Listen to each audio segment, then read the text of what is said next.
What's up, YouTube? Hello, hello. I would say what's up to the people on Facebook, but there's nobody there.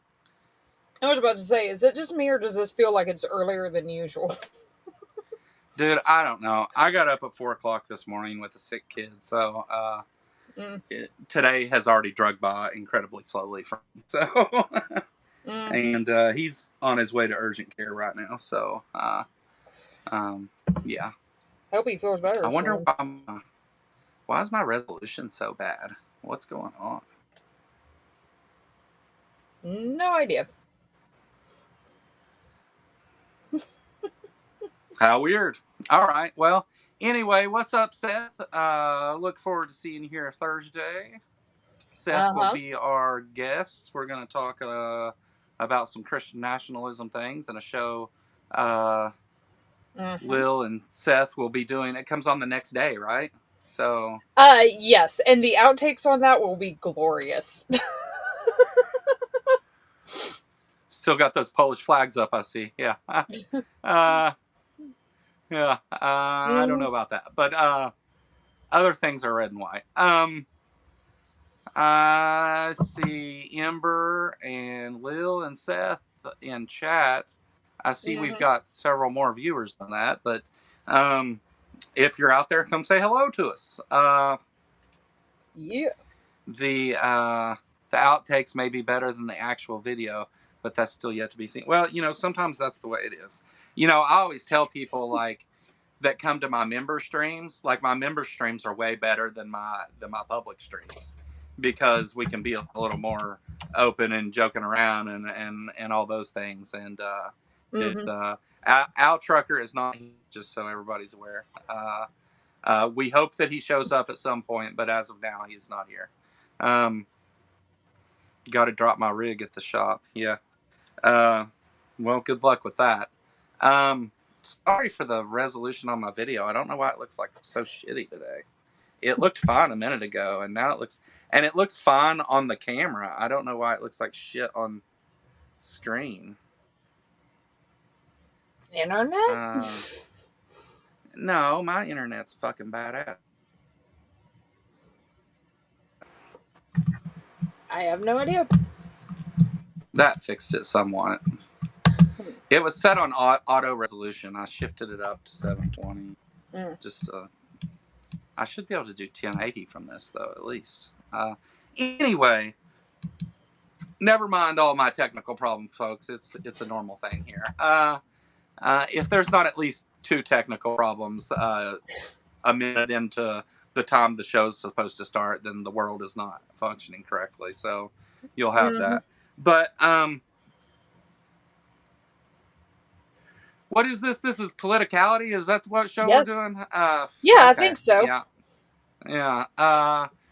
So this is the political show on the Atheist channel that sometimes talks about politics. And if you're new here, yeah. Even whenever I do atheist content, it's about politics. So the two are so intertwined right now. It's absurd. They've never been this intertwined. It's crazy. So funny thing, I was thinking about earlier is I kind of got into this politics thing early. So Robin and I started using this channel to make political content months before the presidential election. And leading up to that, there were a lot of people that were like, oh, I just don't want to talk about politics and whatever. And that's fine. I mean, to each their own. I mean, that's why YouTube is filled with millions of different channels for you to go watch. And if you don't like this one, that's okay. I'm not personally offended by that. I realize that my content style and forehead isn't for everyone. I mean, look at this thing. I think it's a 5 head. I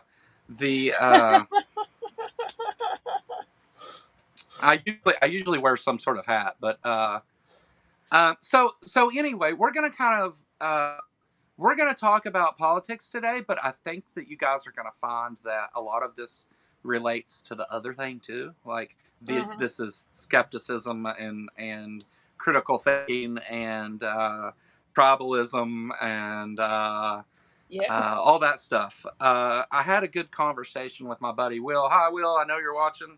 I had a good conversation with him this morning, and I think there's some things that are important that we bring up during talking about this, because there seems to, first of all, be this idea that if you're not, if you're not on my side, then you're automatically on the other side. And I would suggest that for me personally, I don't support Democrats. I oppose Republicans. Which is not; those are not synonymous. I think that the Democratic Party is too far to the right and has a lot of issues of their own. And to be fair, it's if you're given a choice between this one or that one, I think the Democratic Party is for sure the lesser of two evils.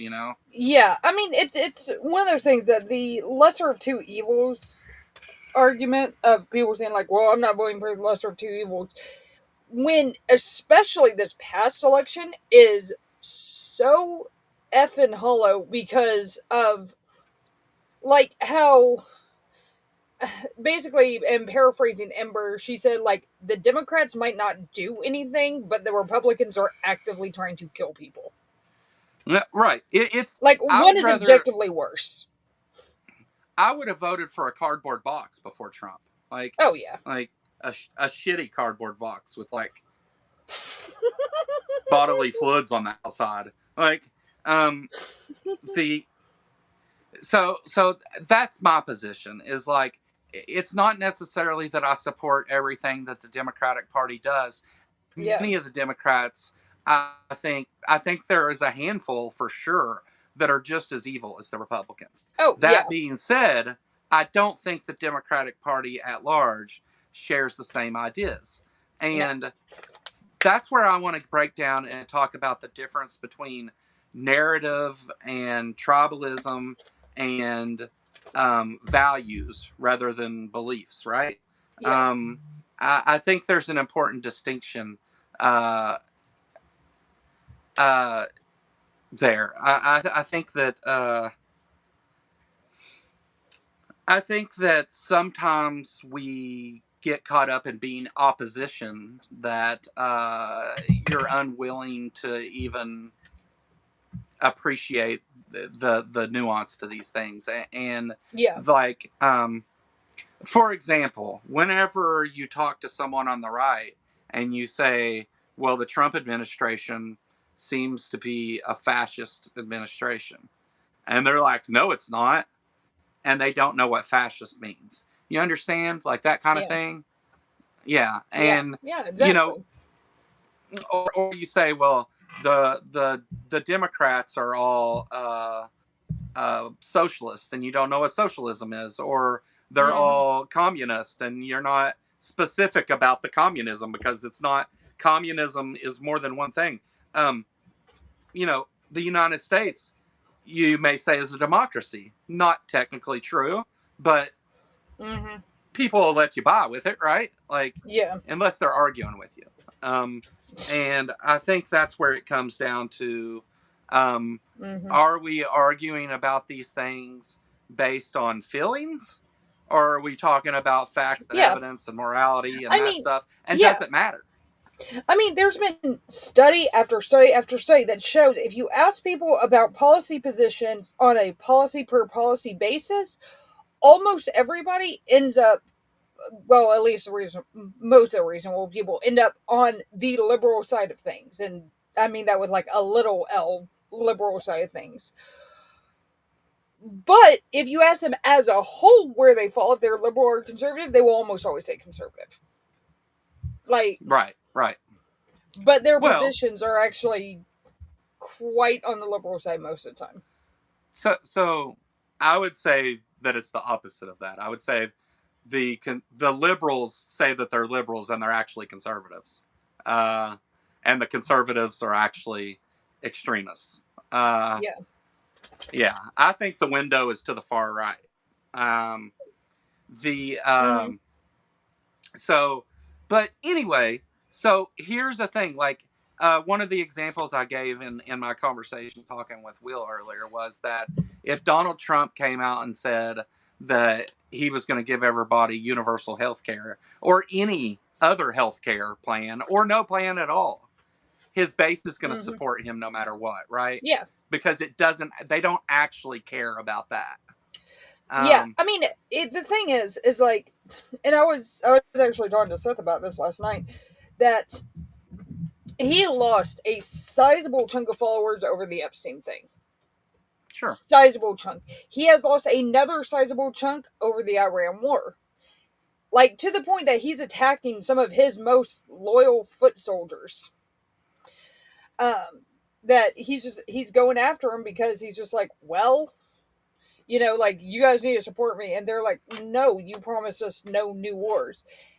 And I think what's going to happen, especially with as erratic and deranged as he is at this point, is he's going to keep doing shit like that, and he's going to blow all of his support, because eventually there's going to be something for most, not all, but most people that's like, that's too damn far. Like, we're done.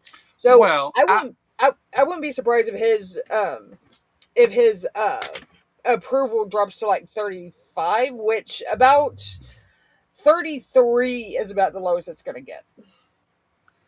Yeah, and I think that the biggest chunk of that are what we would call swing voters, and maybe they tend more to the right or to the left individually, but we kind of lump them together and call them swing voters. I think most of the people who were in the middle have abandoned Trump, and that's why his approval ratings are where they are. His base, yeah, his base and the people who are culturally Republican, if that means anything to you, I think that those people will never abandon him, because, and this is the point I'm trying to make, because I don't think they actually care about any of the things they say they care about. No, right. And I would even go even further, that at the end of all this, the only people who are going to be promoting, the only people who are still going to be supporting him are the Christian nationalists, because that's all they've got. They don't have anyone else. They have thrown their entire lot in with him. I think there may be a split among some of the Christian nationalists as well, but you know how that group kind of does, right? Like, the Mormons aren't Christians until we want to count them. Yeah, like the Catholics they were all Christians in for Romney too. Yeah. Oh, right, yeah. Until they weren't. And that's kind of the thing I'm getting at. So, for example, again, current event, the war in Iran. All of these people that are like, Donald Trump's the president of peace and the no new wars president and all of those things, and I support him because he's not starting new wars and getting us involved in the Middle East and all that stuff. All the people that said those things that now support him after starting a war, why do you think that is? I mean, I have an opinion. I think he's starting the shit. One, he's trying to distract from the Epstein files, which frankly is kind of working, at least among some. Sure. Yeah. I also think that I have this, like, hypothesis, which, of course, there's nothing proving it, but I would be willing to bet that Israel has something on Trump, or some Epstein files on Trump, or something, that he is so desperate not to get out that he will just do whatever the hell Israel says. Because they literally came out this past week and said the only reason we attacked Iran is because Israel was going to attack Iran, and then Iran would have attacked us, so it was a preemptive thing. And it's just like, okay. And it just didn't make any sense, because also, like, we don't have the backing of anyone else. And on top of the fact that he is just outright freaking deranged. There was that call that he had with Jonathan Carl, who's a I think Washington Post journalist. I mean, he might be New York Times, but anyway, he's a journalist, and he was talking about like how was the performance? How was the performance? Talking about Venezuela and now Iran, and it's like, dude, Right. This isn't a fucking TV show. Like, Yeah, you got literal, actual people and Americans killed. Like, well, this isn't a fucking TV show. I think that's. Oh, go sorry, ahead. go ahead. No, I was just gonna say, I think he's deranged enough to the point at this point that he does not recognize that. Not only did he never care, but he also just doesn't even recognize that that's the case now. Like, he doesn't even, it doesn't even compute. Well, in his 2:30 a.m. speech, whenever we started bombing Iran, Iran, however you would like me to say it,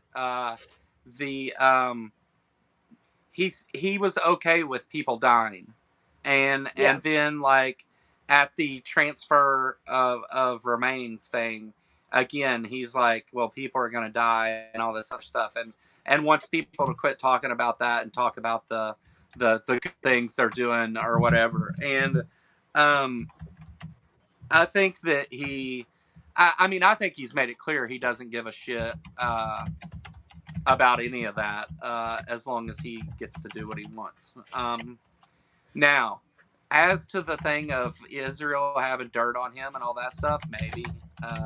But the real question is that for his supporters, they continue to support him even though he has contradicted the very reason that they claim to support him. But they continue to support him just as much, if not more. And I think my opinion is that because those things never really mattered. That was never the point.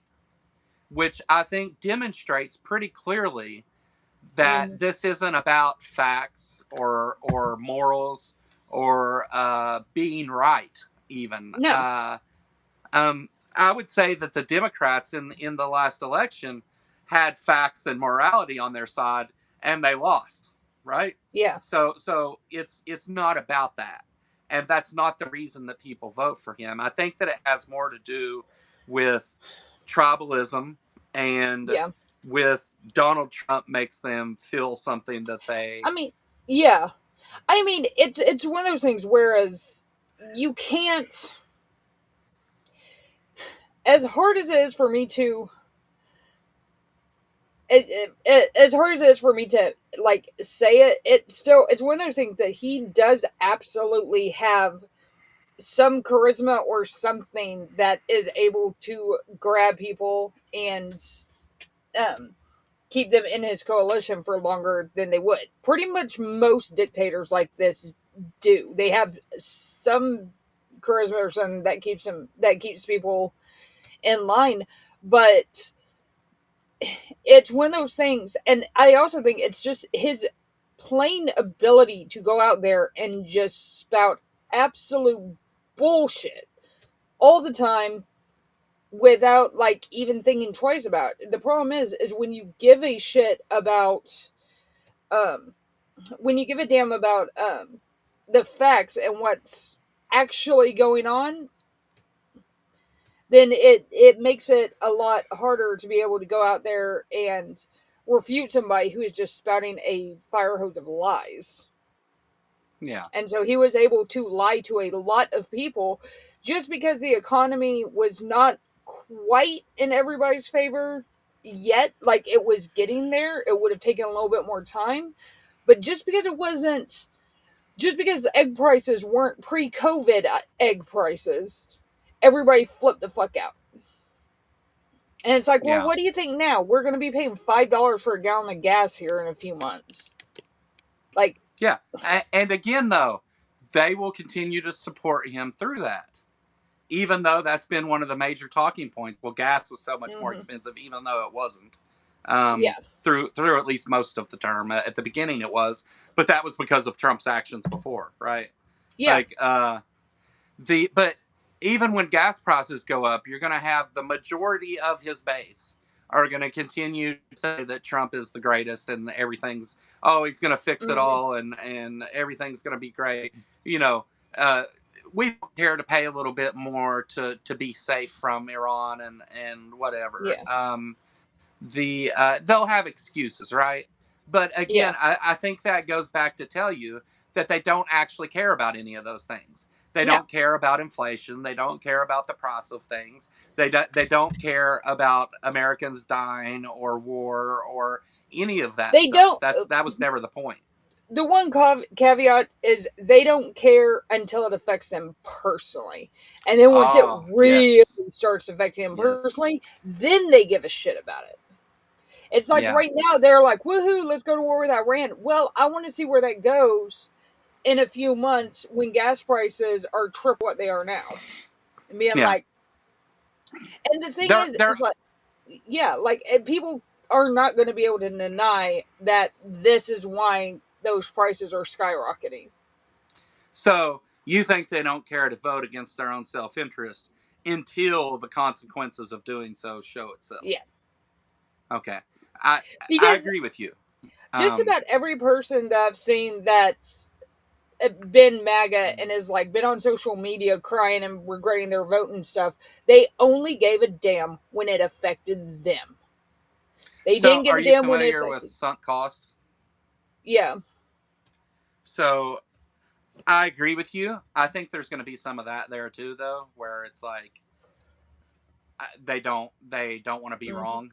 So and they voted for Trump and they supported Trump and drove around with the flags and you know said all the slurs and did all the things that the Trump people like to do, and so now they don't want to oppose Trump because they've sunk that cost into it, the sunk cost fallacy, right? I mean, yeah, which like there was a lot of people. And like I said, I mean, there were a lot of people that did that all the way up until the Epstein files, and that was the line too far. Sure. Like, Jesus Christ, if that was the line, then whatever, it was the line. Let's get him out of office. I mean, this is the point that fucking Nick Fuentes and Alex Jones are like, we cannot vote for this fucker again. Yeah. Like, what the hell? They were like two of his... they were two of his biggest supporters, and they were like, fuck this. Nick Fuentes the people. Oh, sorry. No, go for it. Go for it. I was going to say Nick Fuentes is literally telling people to vote Democrat. Nick Nazi Fuentes. Yeah. He's and I mean Nick Fuentes, he did say one thing that he I don't agree with Nick Fuentes on anything really, but he did say one thing that may be true, if that makes sense. I don't agree with his reasoning of how he got to this, but he said had Kamala Harris won the election, had the Democrats won the presidential election, that they would be on the back foot now, that they would be the ones being ridiculed for everything they're doing by the right, because nothing would have been done to contradict that ultranationalism of the right. And so because of that, it would have actually strengthened the Republicans going into the midterms and the next election. I don't know about that necessarily, but I do think the resistance to the right would not be anywhere near as strong. And like I've said this entire time, what I think the Republicans' and Trump's biggest mistake was they went too hard too fast. If they would have slowed it just a bit, if this was year 3, there would have been like jack shit we could do at this point. Yeah, right. Well, I think also, like, you know, sometimes it's easy for people on the left and even us, like, to seem like we're being smug because all the things that we said Trump will do, he's doing. Like, the economy is in shambles.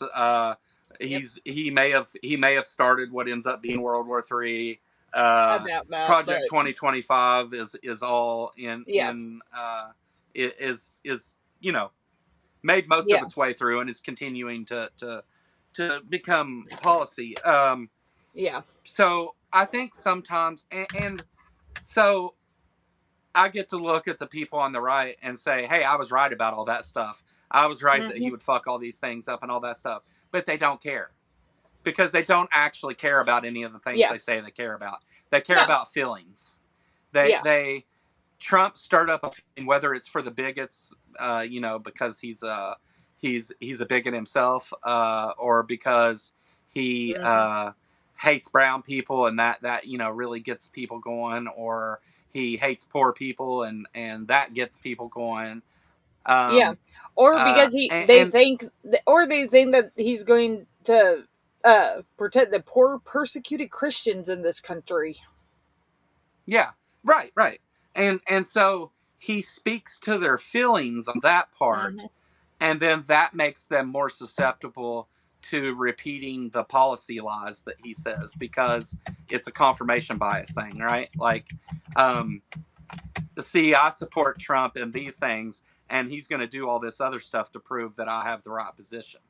Um, Yeah. and it's all based on vibes and feelings, and it's actually that you can be right about everything and have the moral high ground and all those other things, but if you're not fighting against changing that tribalistic feeling part of it, Hmm. you're not going to be effective at pulling people to your side.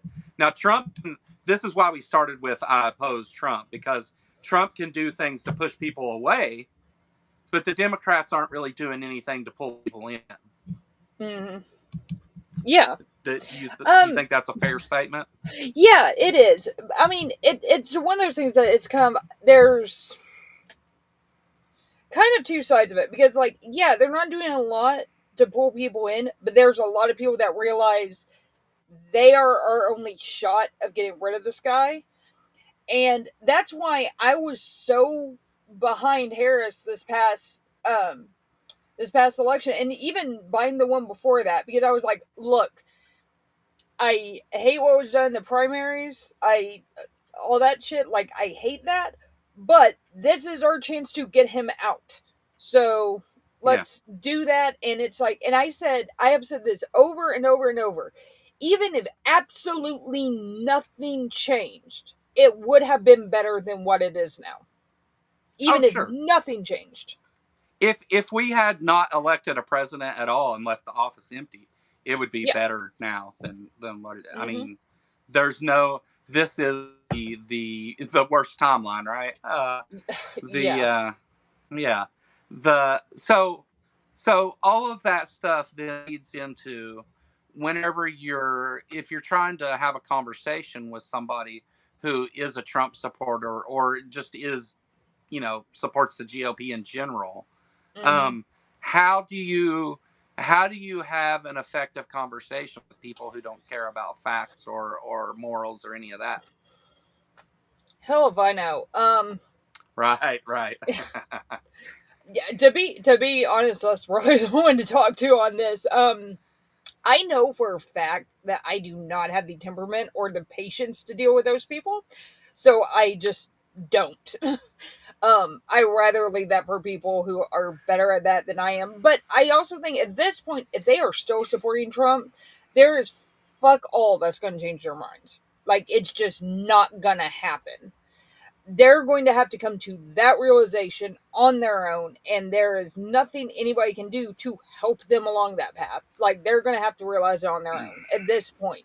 If they're still backing him after Iran and after Epstein, then yeah, Yeah. they are way Fair too far enough. gone. No, I agree. There's probably not really Mm-hmm. um there's not a reasonable way, and there's no on individual basis like that. I don't think there is a way to convince them otherwise.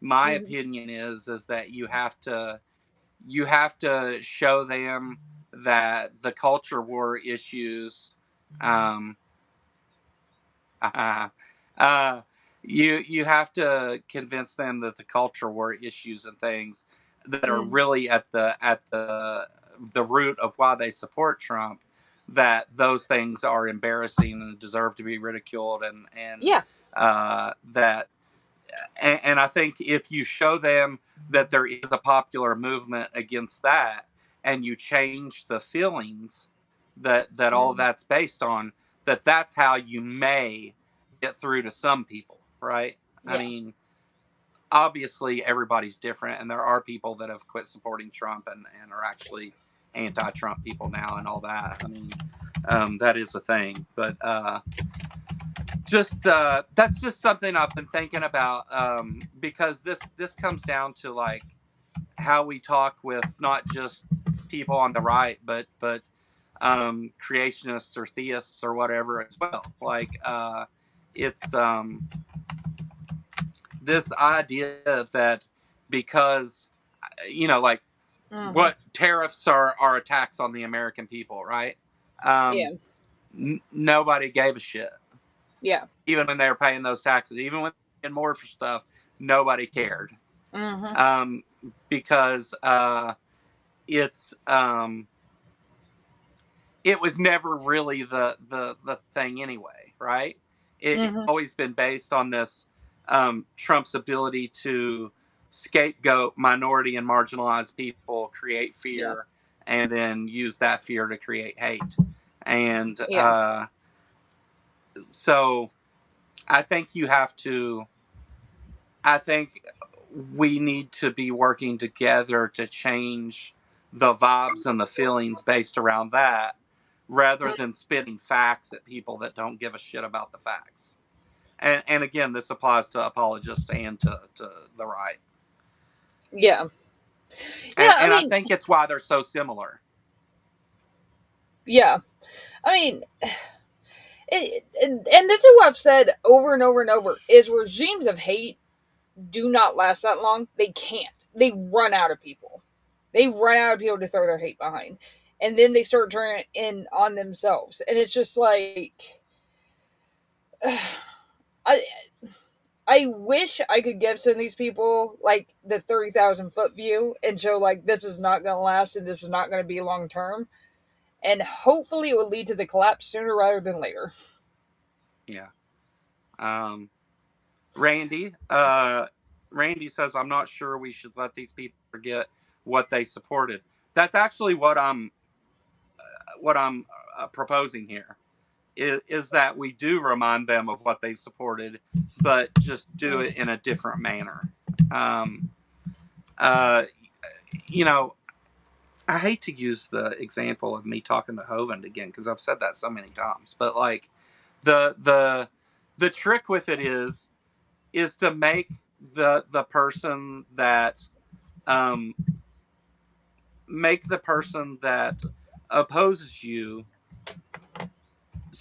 their position that is awful, and then ridicule and show why that's awful, and then you go back and include all those other things of like, so you voted to destroy the education system, take rights away from women, be a bigot towards the LGBTQ community, deport brown people. You voted for all these things because you believe that, because you feel that way.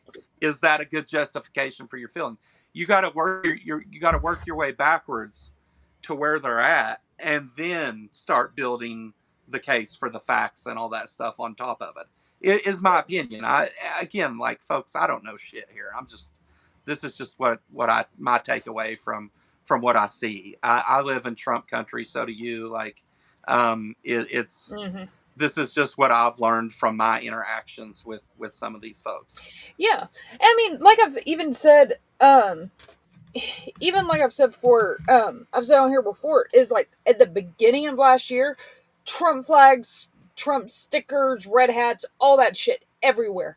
I have not seen any of it the last few months. Like, any of it. I had a neighbor that had 5 Trump flags in his yard. Haven't seen a single one in like 4 months. So it's one of those things that he is losing a ton of support. The problem is that the support that he does have are the rabid ones who are not going to leave no matter what at this point. Well, right.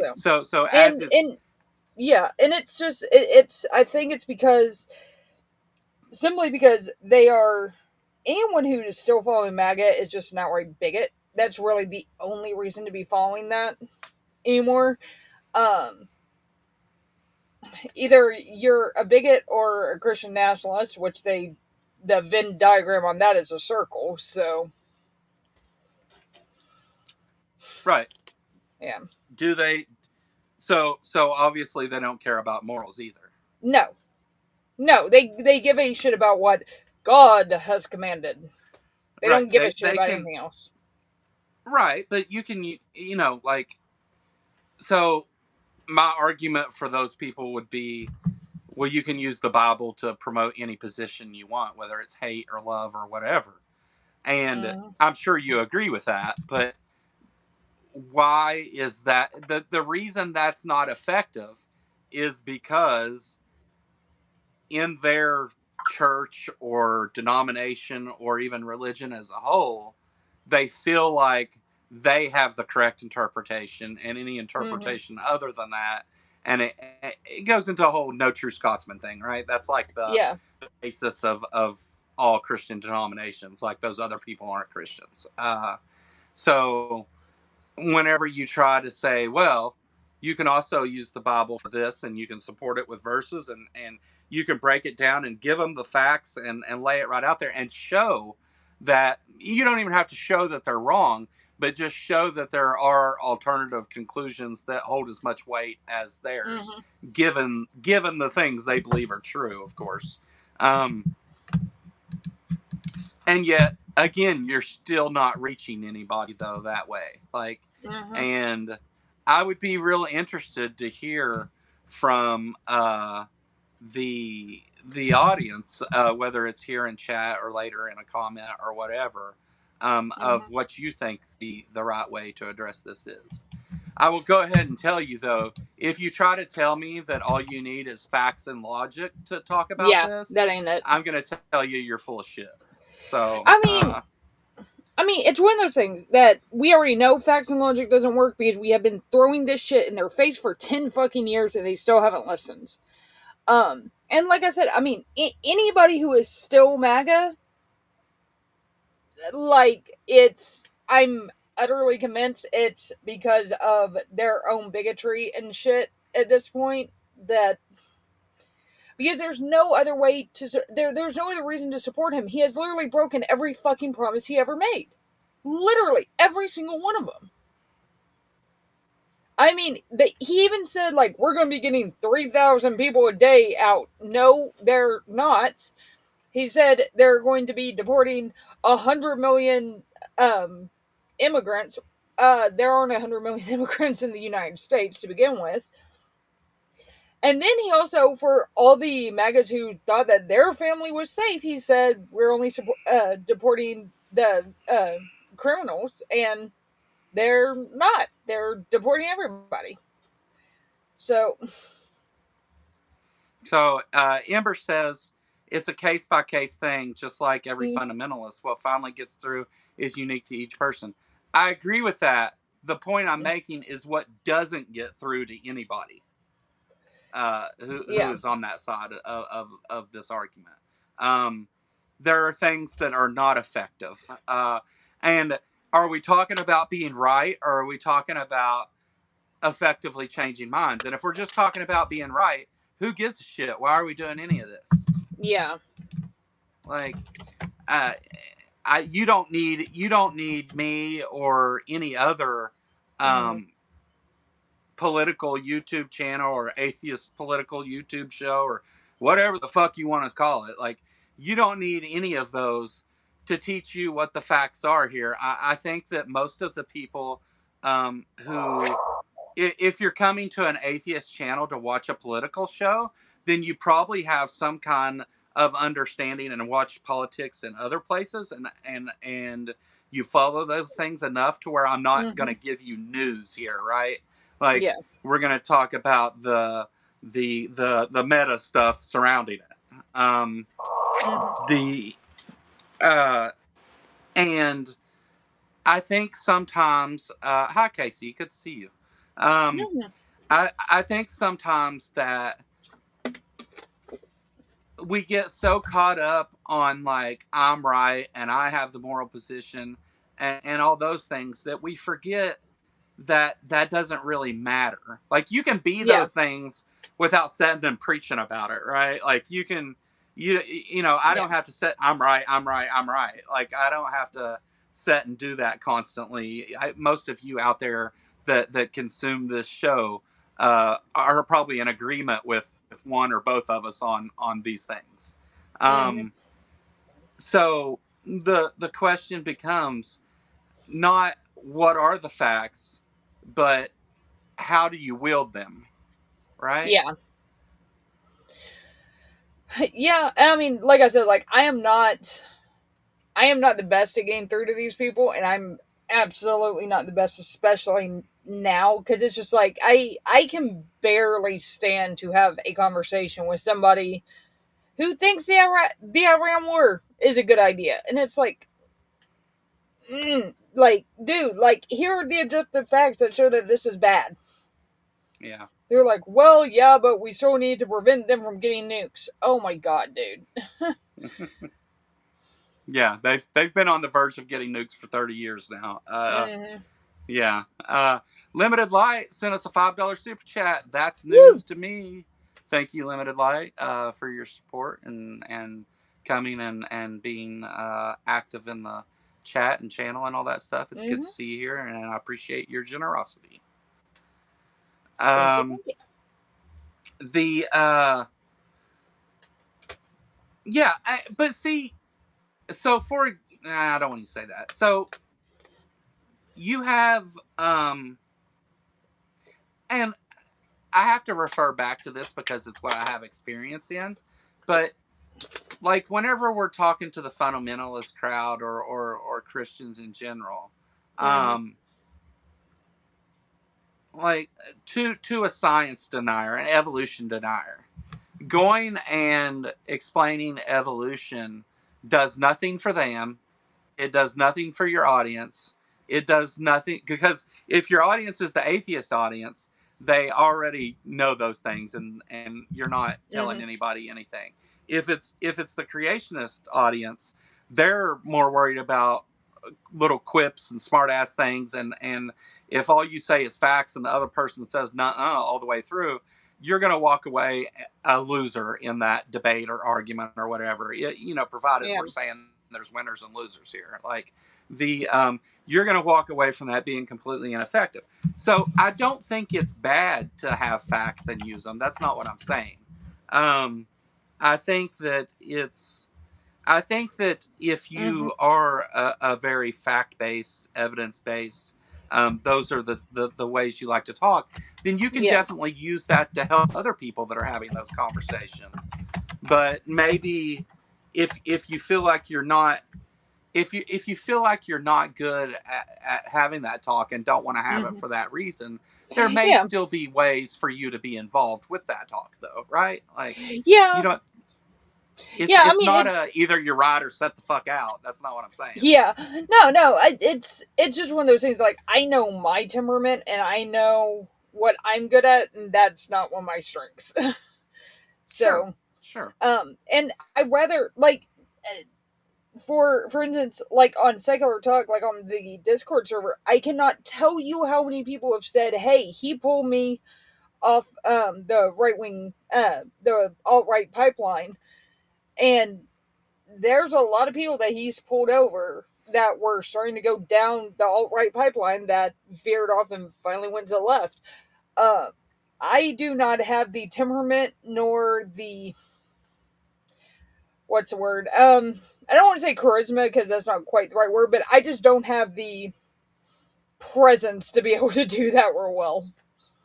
So, yeah, I admire him for being able to do it, and I admire anybody who can do that. It's just I can't. Well, I don't think I'm all that great either, but You're better than I am. I do. I've had more practice than you. I do recognize though, whenever I see like someone who is effective, and I am able to like pick apart why they are effective. Yeah. One day maybe we should watch a Hitchens debate and talk about like why, like how it is that Hitchens was effective with the audience, even though he didn't usually rely totally on facts and figures Yeah. and really wasn't all that great at philosophy or logic either. I mean, he had a lot of flaws as far as that goes, but he was super effective. I would say the most effective counter apologetic atheist of modern times. Again, my opinion. The Yeah. No, I mean, I agree with that, and it's like, I mean, like I've had years of experience of debating with people and going back and forth with people on the right. It's just personally, like, it's just I kind of have my limit on what I can handle, and I just don't. But the thing is that I'm really effective at being able to give talking points and giving the facts and stuff to people who are way more effective than me. So at least they have the right information and the right talking points to go in. right. There's some things like I've told my family about like the abortion issue, and it's like, well, and what I found was most effective with them is like, do you want the government deciding that or you? Most of my family is very like, government needs to stay the fuck out of our lives. And when I brought it up like that, they're like, oh. And it's like, yeah. Yeah. And Well, I mean, same that's kind of yeah. the. Sorry, go ahead. I was gonna say, and it's the same with Christian nationalism, because when I was talking to my mom, she's like, and she honestly asked, she's like, well, what would be the problem with, having a Christian run government? I'm like, okay, what form of Christianity? And she's like, oh, okay. And I'm like, yeah, like it protects all of us. Yeah, So, it something important you mentioned there too, though, is like mhm. it's important to get the specifics of what somebody means when Yeah, they say words. yeah, It, which is not again, always easy. no, you're right, and a lot of times, whenever somebody holds a really bad position, what we would call a bad position, a lot of times it's based on incredulity or ignorance or whatever, and like they don't actually know anything about the thing they're talking about. It just Hmm. goes back to being based on vibes and feelings, which is a thing. You one of the beautiful things about the United States is you can vote for whoever you want, regardless of how Yeah, stupid you are. Um, and it's also one of the bad things about the United States, right? Like it's a yeah, double-edged sword. Uh, you yeah. I know, mean, this is exactly why I said why I've people have asked, and I've said straight up, I am outright against mandatory voting because too many people vote already and don't know what the fuck they're voting for. I don't want everyone of voting age being forced to vote and then just picking a name or just picking yeah. a party. Like, no, please don't do So, that. so I think the problem is that they rigged the game, right? Yeah. Like, and not just through voter suppression, but like, um, for like if we destroy education, then Hmm. people aren't going to vote based on these things. They'll vote based on these things, right?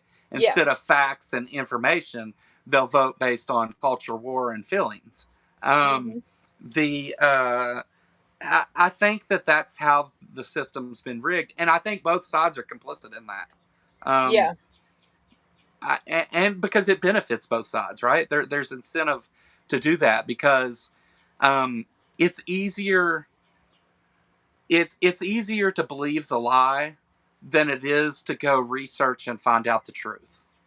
Yeah. And people who are not well educated, uh, or not educated hardly at all. I mean, most people, not most, but a lot of people in this country can't name the three branches of government.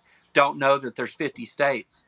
Don't know that we're a democratic republic. Like, Yeah. they don't understand the basics. So trying to have a more complex conversation is out of the question. Yeah. I mean, it's just because I remember when my son was in his senior year, he had government, and I was just absolutely appalled at how glossed over everything was. And I had to sit him down and be like, okay, this is how the government actually works because you need to know this stuff.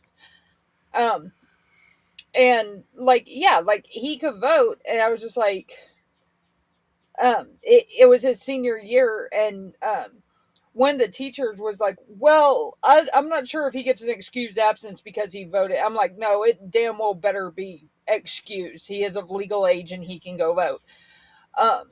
But it's like I made sure that he knew who the candidates were, what they stood for, and what that job actually did. It took me maybe an hour tops, and people will not put in even an hour worth of effort to find out who the fuck they're voting for. Oh, right.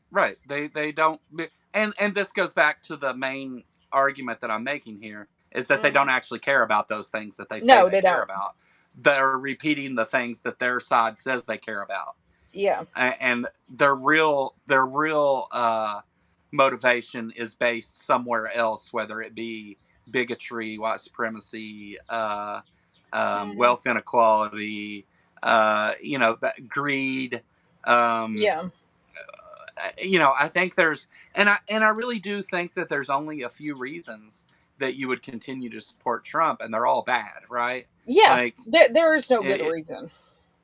Yeah, it's either out of greed or some kind of hate of some other group of people that is being furthered by this administration and the GOP, or ignorance. You believe all the stupid things that they say. That you can take billions of dollars and give it to billionaires and do away with tax on tips and tax on overtime and do all this tariff bullshit, and that everything's just going to work out good. Like you have to not understand any bit of how that works to think that that's right.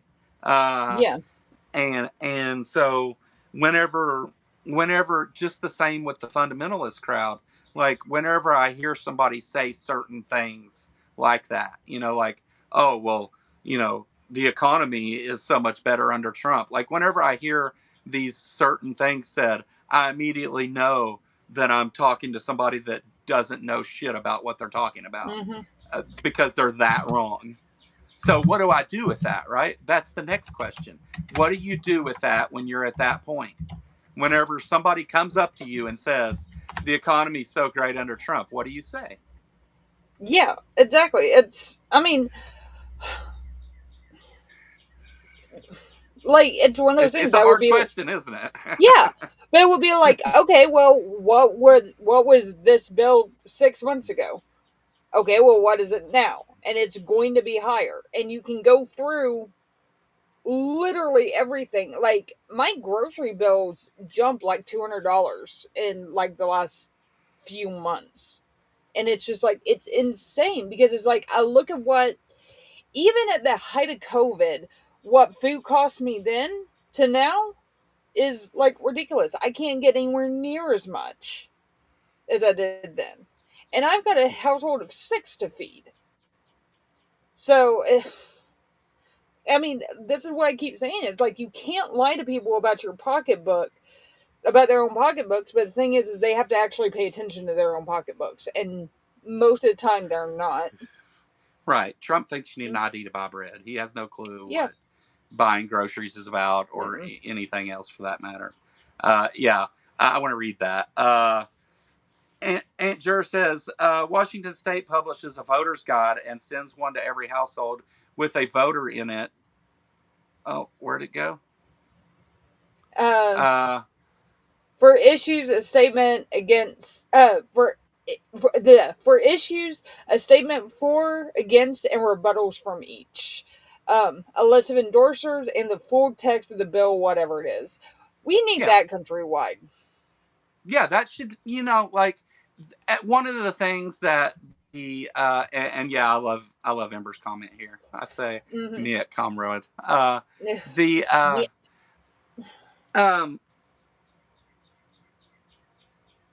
One of the things that the government has done, both sides, is they make these bills 600 pages or 1,000 pages unnecessarily, right? and they add all this fluff and bullshit in there because nobody reads the bills. You have representatives in Congress who vote on things who never read the first page of the bill. They know as much about it as the average person. And the thing is, and the thing is Congress members also take advantage of that. Like, if you remember in Trump's first term, the healthcare bill, they came out with the bill, I think at midnight. They were doing the vote like an hour and a half later. There was no way for anybody to read through the whole damn thing. There was just no way to do it. And they'll use that on purpose because the bill's fucking horrific.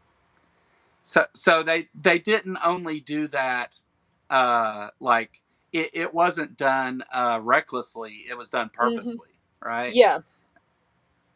Because they know that. Yeah, which makes it even worse. You know, there's been people try to push through Congress bills or rules that require that bills be a certain length and one thing at a time and all this other stuff.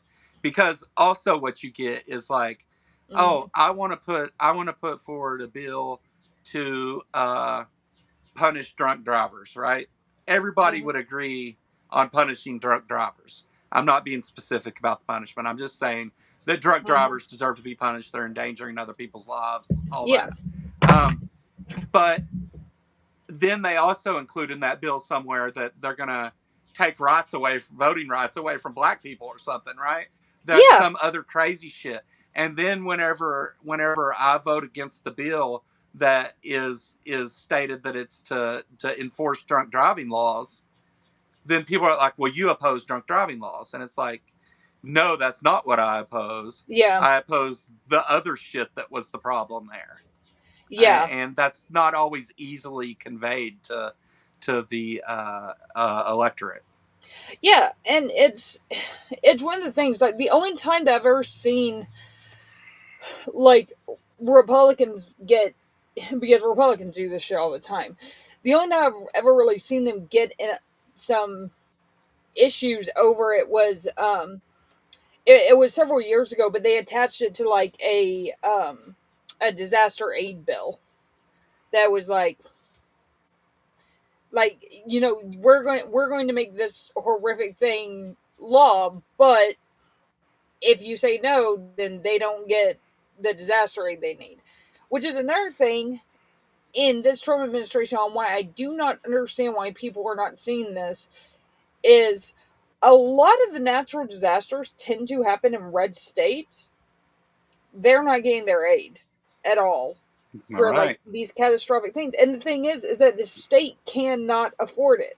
The state is already operating at a deficit that they have to get money from the federal government to function. Well, think about an event like Katrina. Like, Louisiana is already one of the least educated, poorest states in the country. So whenever you have something like it bankrupts the state, and who's left to deal with it though? It's not the politicians, it's the people. Yeah. Yeah, exactly. And the thing is like, Katrina was something like over half of the or it was over, I think it was over double the entire Louisiana budget for that year, for the entire damn thing. I mean, it's, red states don't have the money to, they don't have the money to do this. And well, like with one thing that I'm waiting to see with Mulligan, who's coming, Mulligan, who's coming into DHS, is Nome. Yeah, Nome had the rule that anything over $100,000 she had to approve personally. That also included home loans for people who had their houses destroyed, and they're just sitting there waiting for this, and they're dragging their feet on it. Yeah, absolutely. I'm not sure. I'm not sure. I mean, I imagine Mullen wouldn't be getting the position unless he agreed to be a Trump loyalist. So, Mm-hmm. you know, I don't look for anything to really be any different in there. No. Kristi Noem was put in a different position when she should have been fired and charged with a crime. Yeah. And she wasn't, with several crimes, actually. Yeah. But I I mean, just want honestly, to go ahead. I think the reason for that, frankly, is that she probably knows shit about Trump that he doesn't want to get out, and he's worried about it getting out. So he's still protecting her ass a bit by keeping her in the government. But all it would take is him just issuing a blanket pardon. I mean, it Well, wouldn't protect the state, but from state charges. I think there's a lot to that. I think that I think you're right. I think the pardon thing is like Trump. So, whenever the Supreme Court gave Trump absolute immunity for actions as president, um, Mm-hmm. they made it to where, like, even if the court decides that he can't do something he's doing and he does it anyway, there's nothing they can do. Um, they essentially like took a lot of power away from the judicial system in doing that, and also the legislature too. But Yeah. on top of that, um, I think that Trump has probably told these people, "I want you to do everything that either me or Stephen Miller tells you to do, and as long as you do those things, don't worry about anything. We'll pardon you if we have to, or whatever. Yeah. Just be Oh loyal to no, me and do the he's things I actually said tell that you." to people. Yeah, no, he's Yeah, actually said I that to believe people. that. I believe that. And how do you deal with that though? You know, like we're in this fucked up position now because our Supreme Court decided that, oh, in fact, some people are above the law. Yeah. I mean, in all fairness, like, yeah, that ruling was horrific. It's a little more narrow than that. Like, it has to be within what could reasonably be considered like his duties. So if it's something like completely out of left field, then like if he decides to go rob a Sure. bank, he's not going to be immune from that. Right, but when he's directing, if he's giving an order Yeah. to anyone in his administration to break the law, they can't even question that. Mm-hmm. Because it's Pretty much, within the yeah. scope of his presidential powers. Yeah. So then whenever we go back to the thing here not too long ago where he was threatening to hang veterans in the street for telling telling the troops not to follow illegal votes, if you have absolute immunity, is there such a thing? Because can Trump even break the law within within the scope of the presidency? Yeah. I don't think he can. I you know. I mean, it's one of Can't, those things that it's going to have to be seen and it's going to have to be tested. But yeah, I mean, right. I'm but just even pointing out then, the mess that it creates. I'm not defending it. yeah, I'm just, yeah, you know. no, yeah. But I mean, even if he is not liable for it, that ruling does not cover anybody else. So, like, it doesn't cover Bondi or anybody from the DOJ for hiding the files. It just doesn't cover them. Period. It only covers the president. That's it. Right. But if it's ordered by the president, it can't be an illegal order to begin with. Yeah, it can, because like, I mean, as far as like releasing the Epstein files, like, that is patently illegal what they were doing. There is a law that says they had to release them. They didn't do it. Point blank, period. It's done.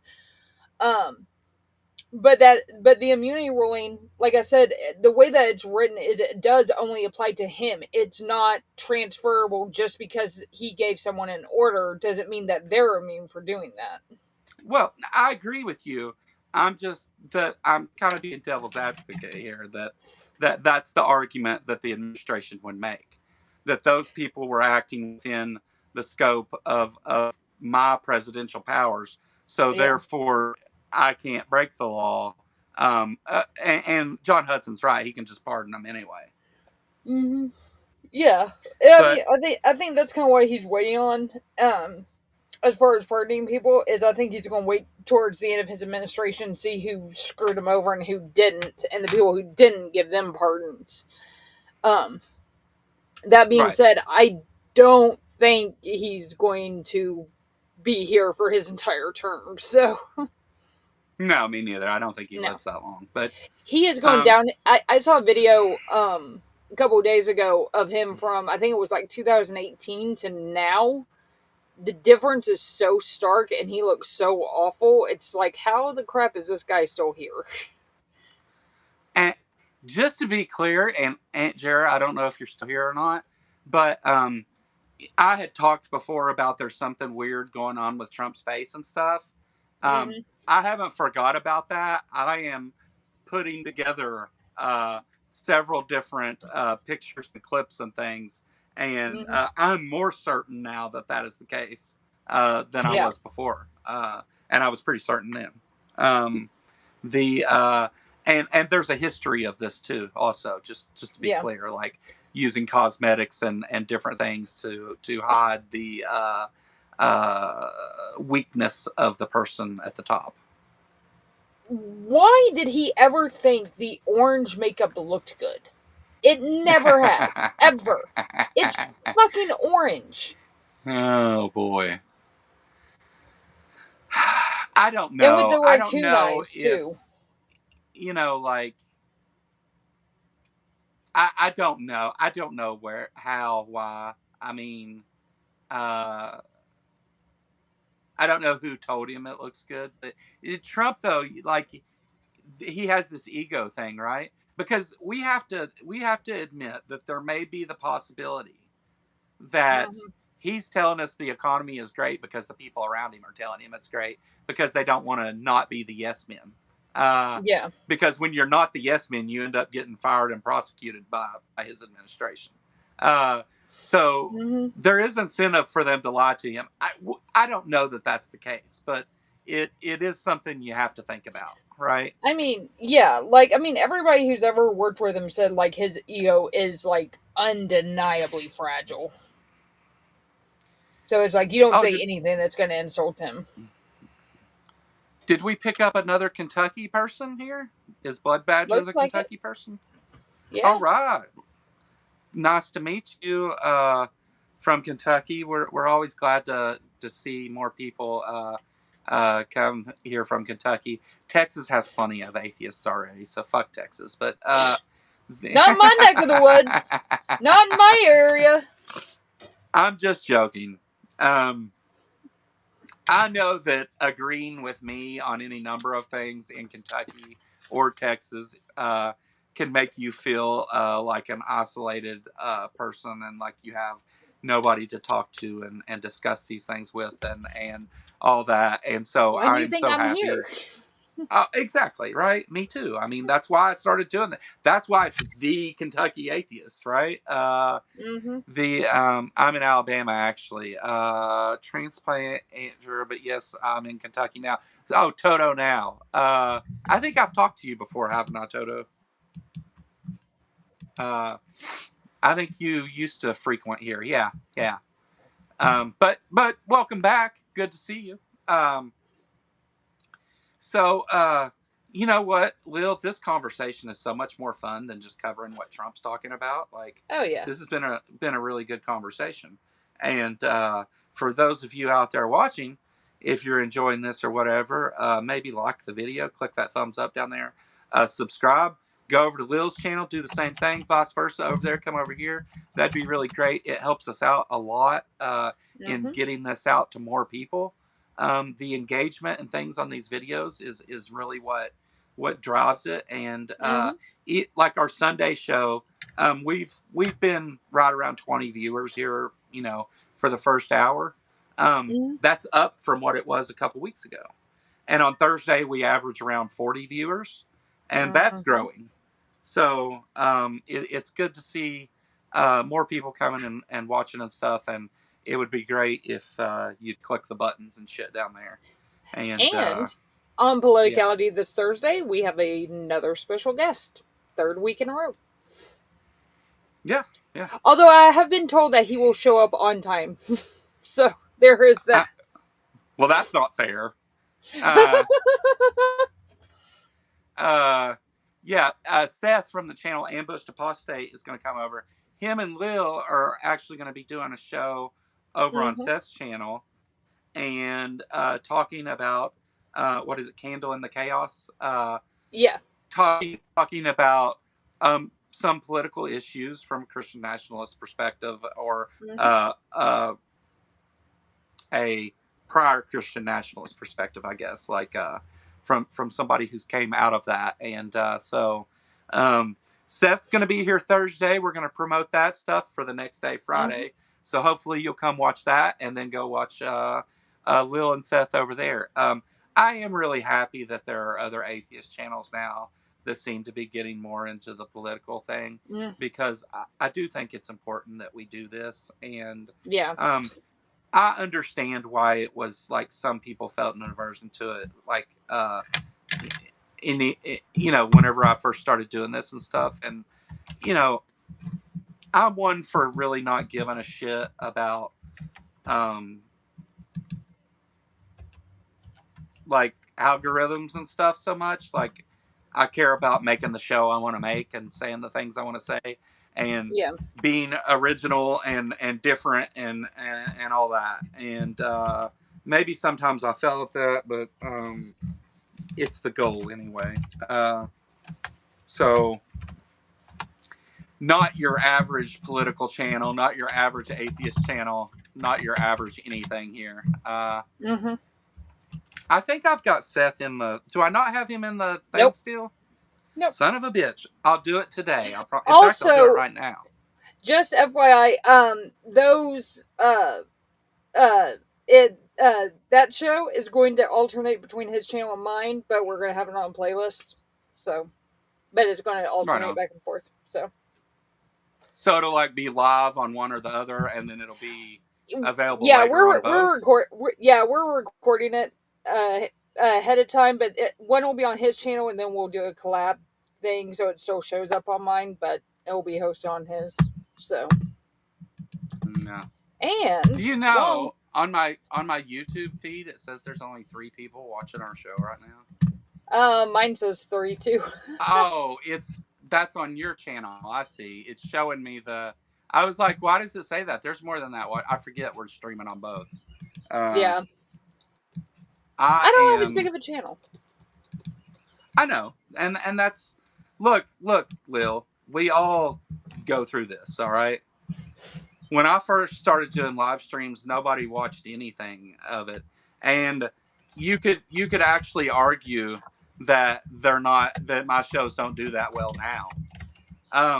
Hell, I published that Christy Gnome video that only got like 25 views on my channel. It got like 700 on yours. I don't know why. I don't know why, but it did. But it's like, you know what? And it doesn't even have me in it. Honestly, though, that's why I like doing things like this, though. Like, I like for you to put this on your channel, because not that I don't care about who watches it on my channel, but I'm glad that I was able to make a video or do something, like, even though it did shitty on my channel, I'm glad it did really good on yours. Like, I'm glad if it helps in any way, you know? Oh, like, yeah. And I've told you, because it actually, for me, would have been more profitable and beneficial for me to say, no, you can use a collaborator link and everything goes on this channel, right? Yeah. Like, but that's not how I look at any of this, you know? So, no, I'm happy that you, son of a bitch, where did I click? I'm happy that it did well over there. And, like, it's, my channel's growing too. So I don't, I don't really care about that. I care about reaching people. I don't care which channel I do it through, like, I hear you. Sorry, I'm getting Seth's stuff right now and because I know I'll forget if I don't do it. But yeah, no, that's also one thing that I love about this community is like we're all always having each other on each other's channels. We're always promoting each other.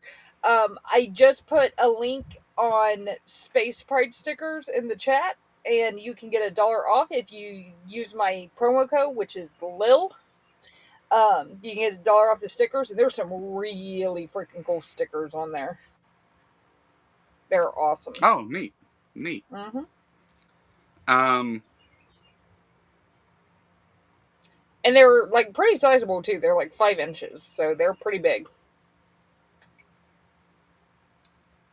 I you know what? Like whenever I like because of the way that my store is set up, whenever I go on to like to make something and I put like some picture or whatever on stuff, it always gives me the option when I complete that item to then put it on like a coffee cup and a sticker and all that stuff. So I end up doing that too, like just because I can easily, you know. But I would like to make more stickers and stuff like that. Also, I want to make a shirt that says Arnold Palmer's hog. Yeah, I do. I definitely want to make that. I need to work with getting the art together for that. The pig. I have a shirt for that one ready to go. By the way, whenever you're ready to release it. And I don't care. You go for it. Well, I wanted to promote the shirt on it, so. I see. Let's. I'll work on that before the next show. I'm getting this Seth thing fixed right now. Like currently. You sure not try- I'm fixing it real time, like I'm typing out the message right now. You sure you're not trying to sabotage him? I mean, it may. I mean, just being associated with me may be, not good for you, but. Oh my god. Yeah, Thursday's going to be fun, so you guys definitely want to check that out.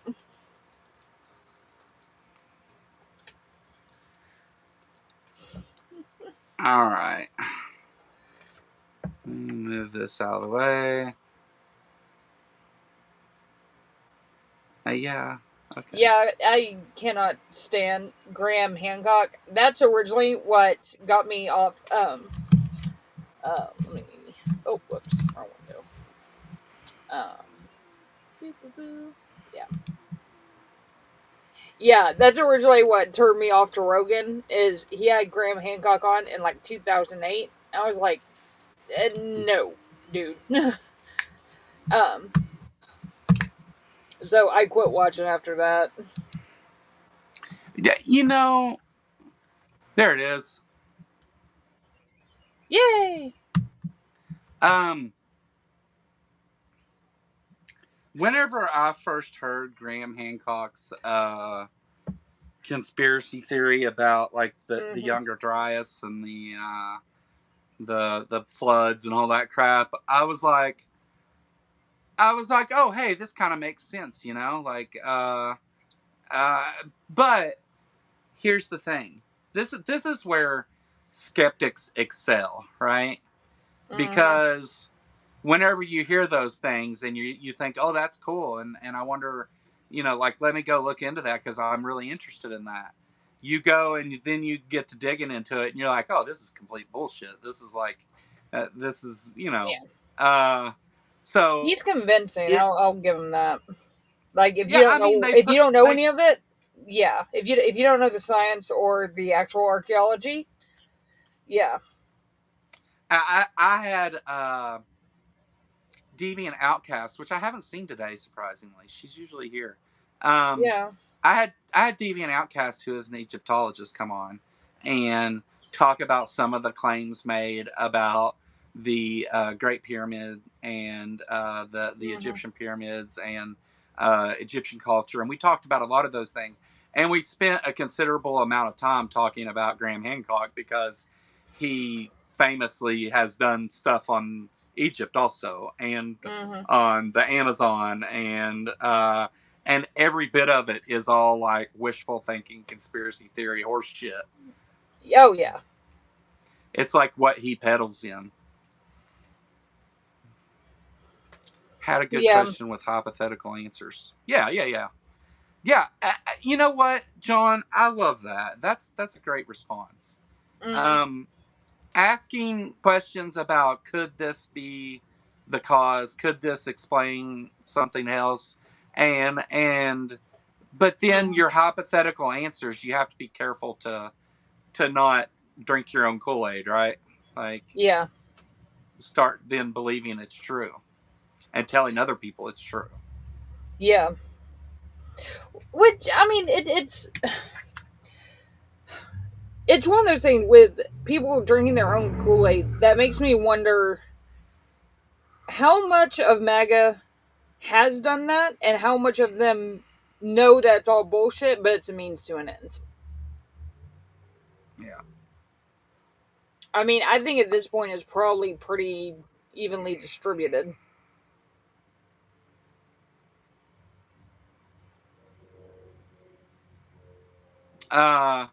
Working with stone for 50 years, I still have no fucking idea how they took 10-ton stone rocks a mile straight up to build Machu Picchu.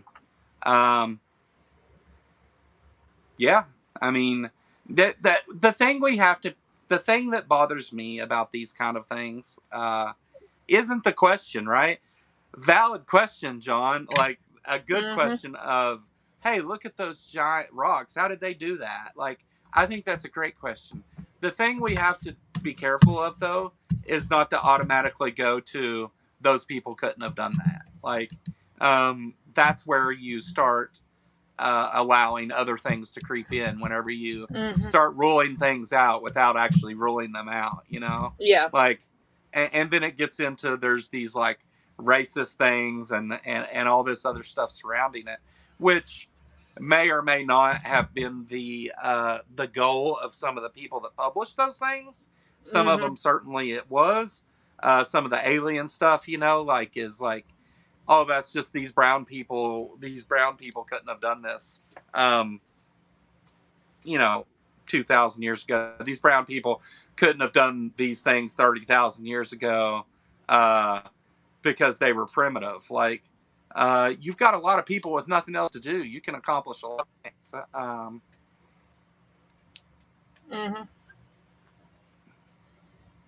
And I think that we sometimes conflate primitive with ignorant. Yeah. And there's an incredulity. I mean, yeah, that's one thing that annoys the crap out of me because there's no reason to assume, there's none, to assume that humans before written history and all that stuff were any, like, more stupid than we are. It's just they didn't have the long history of technology that we've had. Because think about it, everything that we learn and everything that we know was invented at some point, usually within the last 10,000 years. Every step you take. What? Sorry. Engineering is magic. That's the other part of this, Andrew. This, whenever you allow for magic and stuff to be an answer to a question, there's no reasoning with someone that accepts magic as a possible answer, because it's at that point you can just insert magic here. It's God of the gaps by a different name.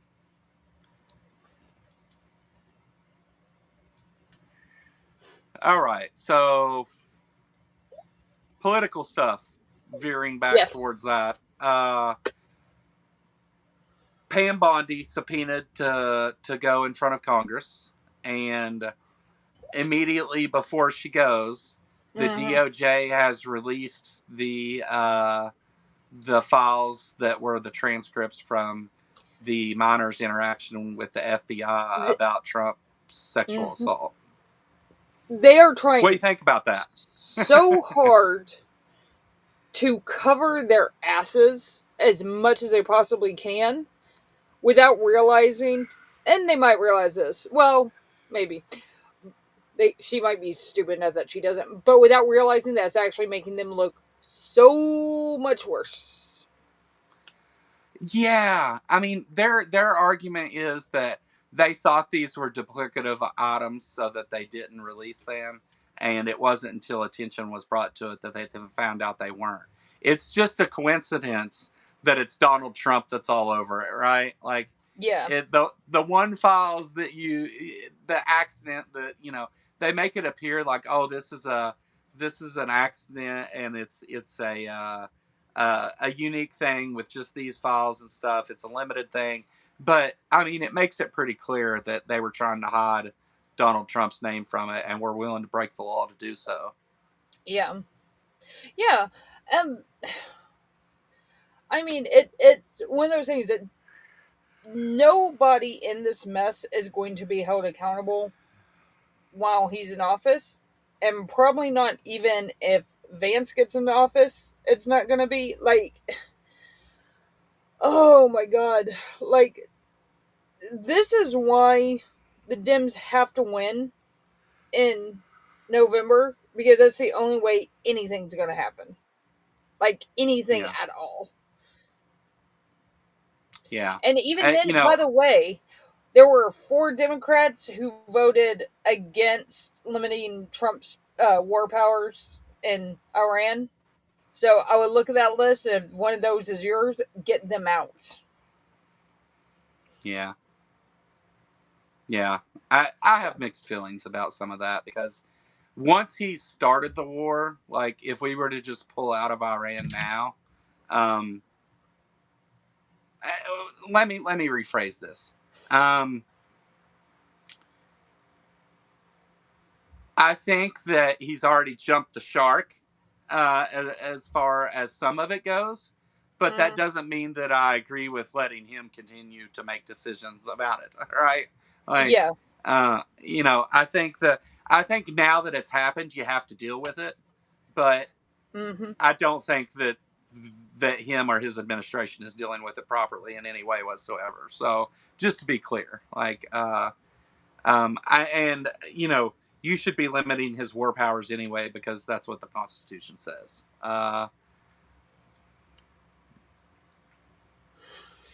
Yeah. He shouldn't have been able to do it in the first place, right? No, Like, he shouldn't have. And I mean, the thing that surprises me is how many Republicans are just like, fuck no, we're not supporting this. And they'll say that, but then when it comes to the vote, of course they vote for him. There were, I think, 2 that voted against, 2 that voted for limiting his war powers. Yeah.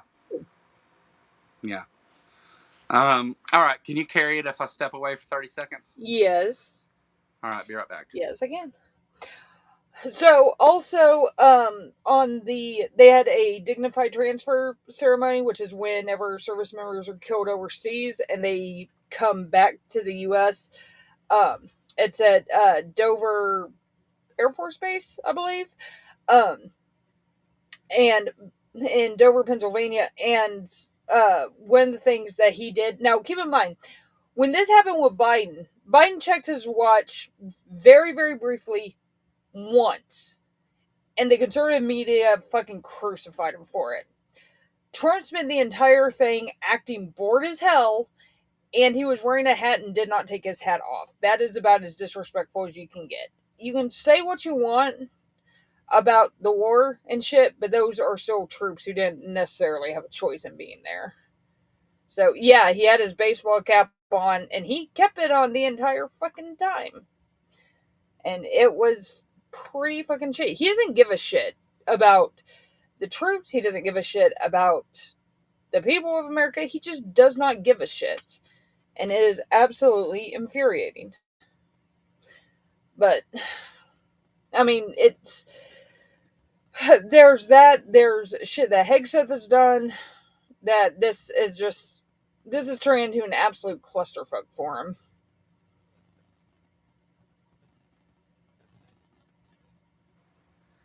I agree. Yes.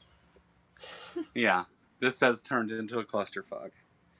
Yeah. It's going to continue. It's going to continue to get worse. Yeah. Well,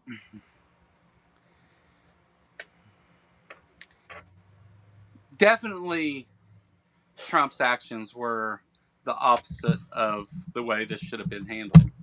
Mm-hmm. But it's kind of Trump's first term that made it bad. He didn't have time to craft his flock of seagulls hair. Yeah. Oh. Flock of seagulls hair. Mm-hmm. Do you think that's why he hates windmills? Yes. Who was it that did the joke that the hair is actually the one making the decisions? And who did that joke? Oh, it was recent. It was funny. I do not remember, but I do remember hearing it. Yeah.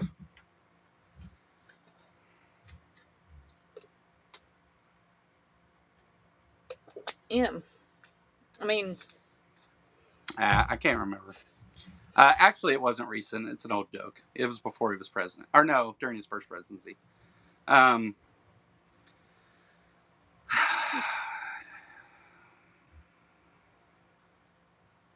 it's going to bother me now. Yeah, me too, because it's on the tip of my tongue. I can't spit it out. That's because I don't think good. I did too many drugs in my past. Damaged my thinking abilities. That's the excuse I'm using anyway. That, and I'm from Kentucky. I get a pass. Yeah. I live here among the other dumb rednecks. I'm just the dumb atheist redneck. Hey, the area I live in. Yeah, it's nothing but rednecks here. So. Yeah. No, I'm sure you understand that plenty down in Texas. I'm sure you get it. The Kentucky, I mean, is, it has, just like Texas though, it has its unique attributes that aren't great. I always tell people Kentucky is one of the most beautiful places you can visit. Just don't talk to anybody. And most people though, you get like that Southern charm thing, which is actually passive aggressiveness, I think. Oh yeah. But that's big here. Yeah.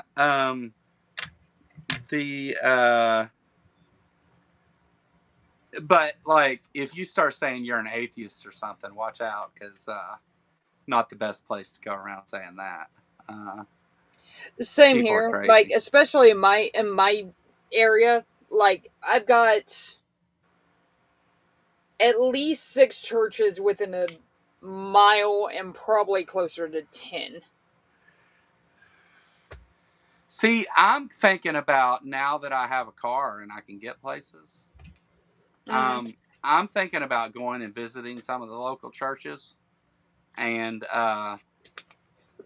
going up and talking to people outside and probably causing a whole lot of problems. But I will be right back now, so you get to take it for 30 seconds. Yes. I think I can do it. I'll try. The Kentucky Walmart people said they loved my hat. That seemed nice. Hey, it's not that everybody in Kentucky's bad, and maybe I overstate it somewhat. There's just there's a lot of people that don't understand what atheist means. They think it's synonymous with devil worshiping and things like that. Like, it's just, there's a lot of uneducated people. I mean, if you look at where Kentucky falls on education, it's in the It's in the bottom 10, I believe. It was like in the bottom 2 or 3. Hey, what's up, Michael? Long time no see. 6 U.S. soldiers dead, but there are hundreds of soldiers dead there hiding casualty numbers. Joe might step in the poo-poo. Yeah, it's, like whenever we did the art protest and a lot of people came and visited from other states and stuff, stay on the public side of the property, don't stand in the yeah. Whenever we did the art protest and things, like the people down in Williamstown, and Williamstown is I mean, it's only a few minutes outside of Louisville, which is by far the biggest metro area of Kentucky. Louisville, Cincinnati area, Newport, all that. But Williamstown is very much a small town Kentucky place. And the people there were really nice to everyone that I know of anyway, other than the couple that were driving by causing problems. The everybody was really friendly. The cops were incredibly friendly and agreed with us doing what we were doing, and respected the fact that we wanted to come out and use our First Amendment rights and things. Like they were all cool with all that stuff. It's whenever you get down to like trying to have an individual conversation with somebody that you run into problems here anyway. Going and doing a protest or being part of an atheist convention. I mean, Kentucky Free Thought's been going on for a long time, and it's big time supported by RFR and Daryl Ray and all kinds of big people go to that and stuff, and it always goes well. But you just, whenever you're in places like where Lil lives or like I live, or and I'm sure there's many of you in the chat that experience this as well. You kind of need to be careful about like just throwing around I'm an atheist and all that stuff. If you're not, I mean, there's good reason to not be forward with it, and I can understand anybody who doesn't want to do that. Now, I'm very upfront about it. I tell people without them even asking. Same here. Yeah, and I don't give a shit what they have to say. I'm not scared of any person. So do your worst, but I do think that doesn't apply to everyone, though. No, it doesn't. And it's like, I can understand, like, I have one family member that like I want to keep that relationship, but we understand that if we talk about religion, like that's going to just lead to too much animosity. So we have mutually agreed to just shelve that and just not even discuss it. That I can deal with, but it's one of those things that it's like if someone, most of the time I usually won't mention it because it's just not even remotely relevant. But the second they try to shove it in my face, I'm going to come back at them, and I'm going to come back at them hard. Yeah. I don't tolerate that kind of crap. So I worked, but before I started doing YouTube, I had worked for a number of years building this lawn company. The people that I worked for,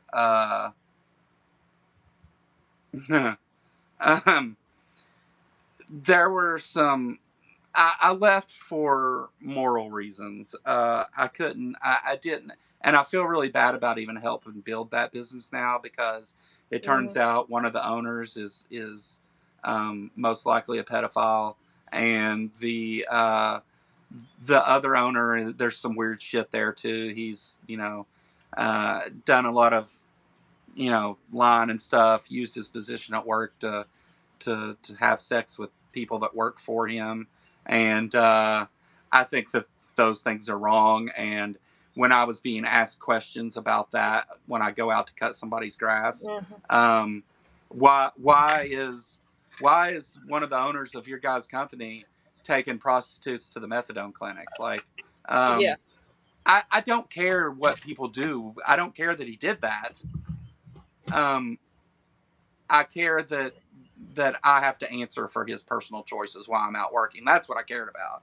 I don't care about take all the prostitutes to the methadone clinic. I don't give a shit. Like that's I'm not against sex workers is what I'm trying to say.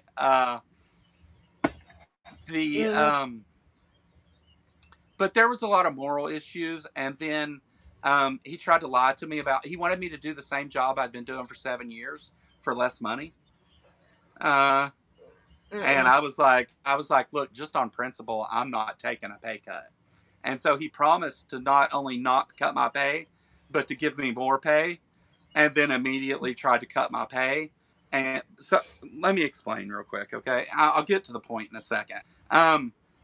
So I was working, and I was being paid like $200 a day cash. And he said, well, instead of that, what we'll do is we'll take all of the yards that you do during the day, and we'll add that up. And then if it's you and one other person in the truck, which it usually was, if there's two of you in the truck, we'll split it 4 ways. Each of you get a cut, I get a cut, and the equipment gets a cut, which is actually him getting half of it and us splitting half is what that means.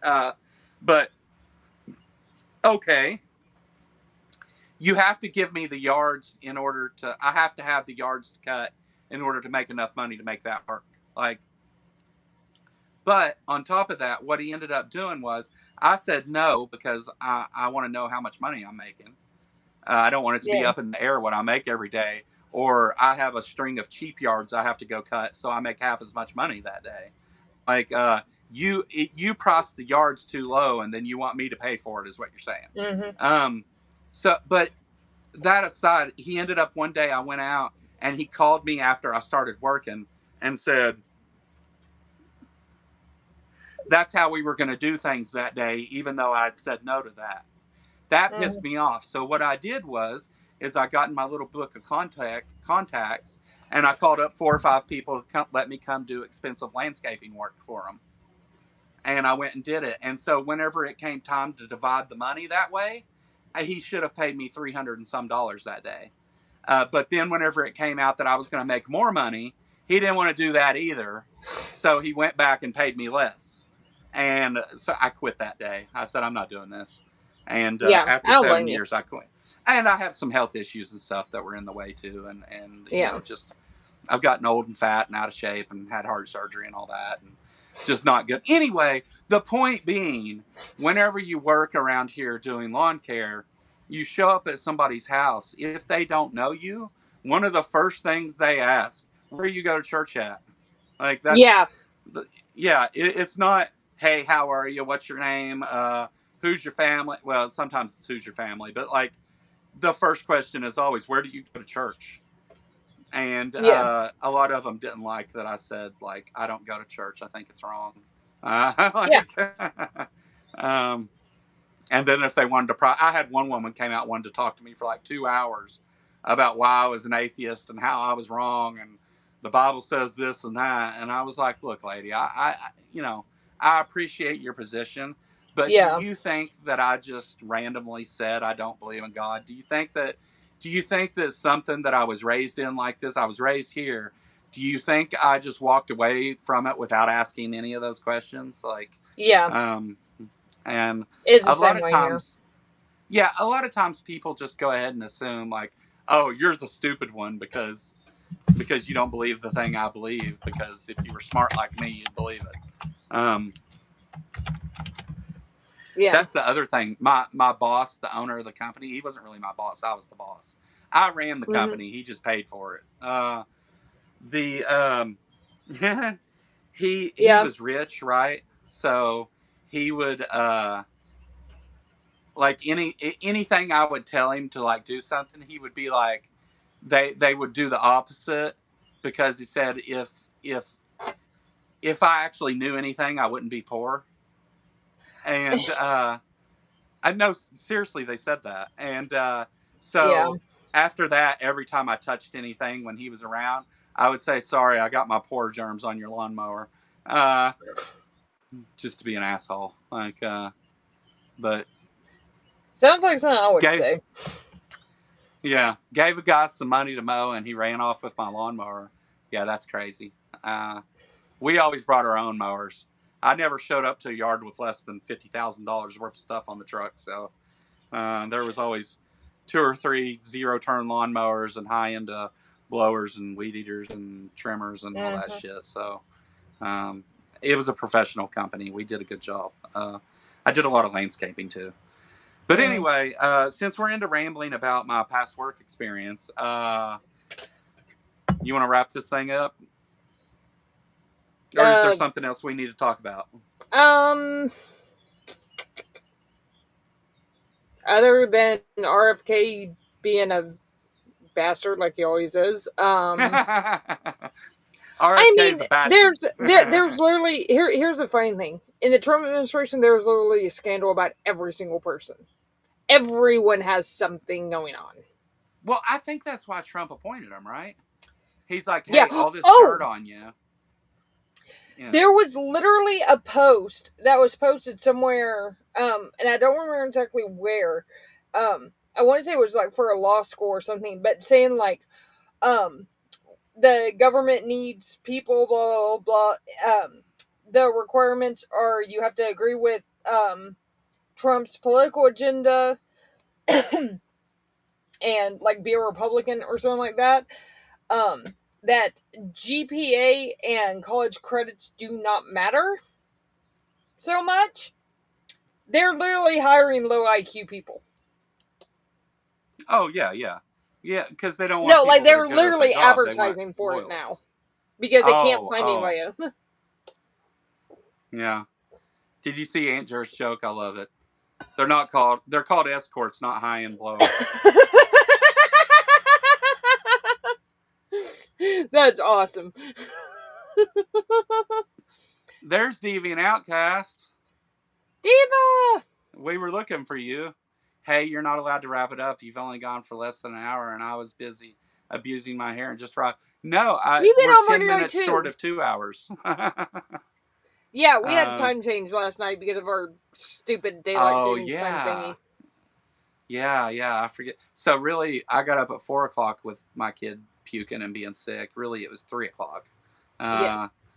Or would have been 3 o'clock. We need to do away with that shit. It's so annoying, and it always throws me off because like it's stuff that I depend on for like other servers when it kicks over to the next day. Like the time always changes on those. Time always changes internationally. I cannot tell you how often it's been that like when I was working doing research and stuff that I would have to call an office in another country. And I will call them either an hour early or an hour late. Yeah. And have to readjust every single year. Like twice a year. I hate it. So there's a lot of misinformation or misunderstanding about how daylight savings time originated in the United States. What's your take on why it exists? I've heard and it's okay to be wrong here. Yeah, I was about to say, I've heard so many different things that I personally haven't really looked into it, so I personally don't know, but I've heard of multiple different things, and I just don't care. It's stupid. Have you heard about the one concerning bugs? No. I haven't heard that one. So, there's this guy that I forget his name. I just learned this earlier, so I haven't looked into it any more than what I'm gonna tell you right here. I was told this by somebody that I trust wouldn't lie to me. Like he read it and told me he read it and all this stuff, so I believe him. I haven't corroborated these things. So you've been on for like 5 minutes. Yeah. So there was a guy, and he wanted to spend more time in the evening studying bugs, and so he proposed the daylight savings time thing, which then apparently, like some of the things about that it's for energy and for farm workers and all that stuff, like some of those things are just like urban legend myths, and some of them have a little bit of truth to them and stuff, or at least that's my understanding of it. I was just curious of what other people, what other people's take was. Yeah, I don't know. I've heard multiple different things over the years. I've never personally looked into it, so I don't know exactly what the actual reason is. I might have to dig into that and try to figure it out. But yeah, it's just it's so stupid. Like, there might, and this is a huge might because, like I said, I have no idea, but there might have been a reason for it. Like, pre-industrialization, there is no excuse for it now, considering the fact that we literally have cities that run 24/7. yeah, So yeah. No, right. No, I agree. I think that so I always thought that the argument about energy, that whenever you change the clocks, like people went home and went to bed, and they used less electricity and stuff, so it was beneficial to the electrical grid because it didn't used to be as good as it is now. I'd heard that, and I thought that was an unreasonable explanation, so I just always assumed that was true. Yeah, that's the most common one I hear. Yeah, but yeah, I'll look into it. How about this? Here's your homework, chat. In the comments, I'm getting ready to end the video. In the comments of this video, why don't you tell me why you think daylight savings time is a thing? And best answer gets a prize. How's that? Not the right answer, the best answer, okay? So leave me a comment, and for real, I'll pick the or I'll let Lil pick maybe the best answer, and you got to leave it in either my chat or Lil's. Lil, you'll have to tell me if people are in the comments. You have to tell me what's left on your channel, but best story wins a prize. I'll send you something special from my store or something. I don't know, a shirt or a sticker or something. I don't know, something. We'll find a signed Bible. Shirt. You want me to sign a Bible? I'll do it. Sign it, Jesus fucking Christ. Yes. I ain't writing my name in the bitch. But anyway, that's all I got for today.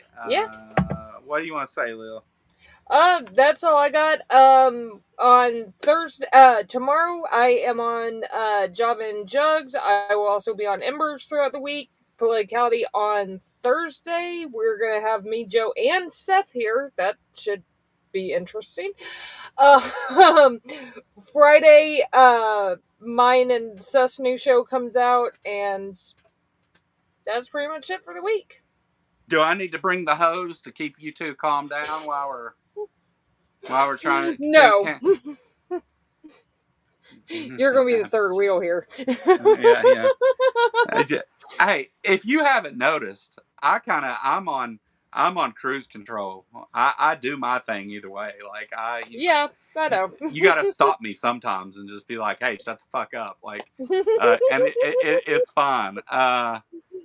Punk Apostate's getting ready to start. Punk Apostate's supposed to come visit with us and do a show, but I haven't been able to coordinate a time to get him over here. I'm not really sure if it's a complicated thing. I'm not really sure if there's other reasons why he hasn't gotten back with me or whatever. We talk about it and we'll talk back and forth, and he'll say, "Oh yeah," and then as soon as I give him a time, he ghosts me again. So I don't know. No, there's nothing bad between us. I'm just saying I think he has some keeps some company that don't like me much. Which to those of you that don't like me, pretty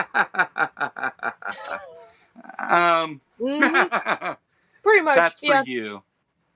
And I want to thank Jay Bundy and the crew of violent bigots over there that has made this a successful show, and brought Lil and Seth together to share their teenage horniness with each other. Oh my God! I want to.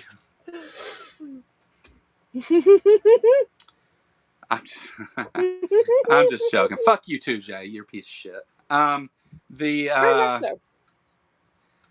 That's all I got, guys. Let's end it on that. Peace. Later.